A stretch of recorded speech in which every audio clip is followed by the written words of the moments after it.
Cyril Slucky, le patron de CV Street, est avec nous sur le plateau de M-Provence. Alors, dans ce que va faire M-Provence dans les mois à venir, on va beaucoup parler d'emploi, parce que c'est quand même essentiel dans la région. Qu'est-ce que vous faites aujourd'hui pour que les personnes qui cherchent des emplois puissent les trouver, puisqu'on dit toujours, on est dans une région où il y a beaucoup d'écart entre les demandes et les offres d'emploi? Je pense qu'il faut en fait essayer à notre niveau, c'est-à-dire citoyen, hein, forcément, c'est d'essayer de se dire, il y a un système de solidarité qui peut exister. Est-ce que je connais quelqu'un qui pourrait recruter ou qui cherche quelqu'un? Donc le réseau, quoi. Déjà, le réseau, le bouche à oreille, c'est extraordinaire, surtout à Marseille. Ouais. Et donc les pratiques d'une société comme CV Street, enfin une association ou des émissions que vous réalisez, c'est quoi? C'est pratique? C'est vraiment le but de les personnes qui regardent peuvent être en contact immédiatement avec des employeurs? Oui, c'est ça. Ce qu'on veut faire en fait dans nos actions médiatiques, c'est utiliser en fait cette force du support, que ce soit la télé, que ce soit les affiches de rue, la radio, le web, les réseaux sociaux, pour pouvoir justement faire passer nos messages de solidarité. Parce qu'on a personne finalement n'a quelque chose à gagner à ce que le chômage se développe à Marseille.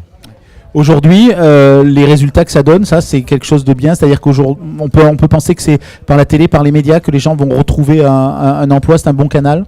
Moi je pense que ça, en tout cas, l'utilisation couplée de différents médias est excellente. Moi je vais prendre un exemple d'une émission comme Top Chef, une émission culinaire de M6, ou celle concurrente Masterchef d'une autre chaîne, pas le problème, mais ça crée des vocations, ça crée des modèles. Il faut que les gens, que ce soit par le YouTube, c'est-à-dire la vidéo en ligne, ou les réseaux sociaux, ou d'autres moyens, puissent se dire « Tiens, c'est une bonne idée et je vais le faire ». On manque finalement de modèles, hein, c'est ça. Donc il faut pouvoir s'identifier et reprendre confiance en soi. Parce que finalement, quand on va à un entretien Pôle emploi, on peut très bien en sortir très déçu en disant « On vient de me dire que j'y arriverai pas ». Alors que c'est faux, il y a toujours des solutions.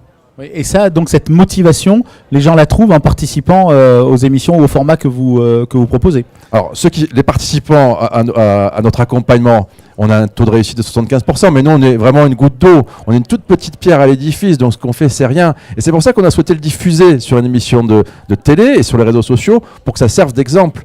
Hein, c'est l'idée de transmettre qui est important. Pas simplement de faire, mais de transmettre. Aujourd'hui, cette vocation par l'exemple, cette démonstration, c'est plus efficace que n'importe quel système où on va rester chez soi et espérer un coup de fil. Alors, rester chez soi et être c'est l'isolement après, de se dire il n'y a personne qui peut m'aider. Donc ça a des conséquences dramatiques, notamment avec des publics par exemple qui sont au chômage de longue durée, comme on dit. Et c'est vrai qu'on peut avoir un espèce d'effet qui est contraire à ce qu'est être un être humain qui doit s'ouvrir et communiquer.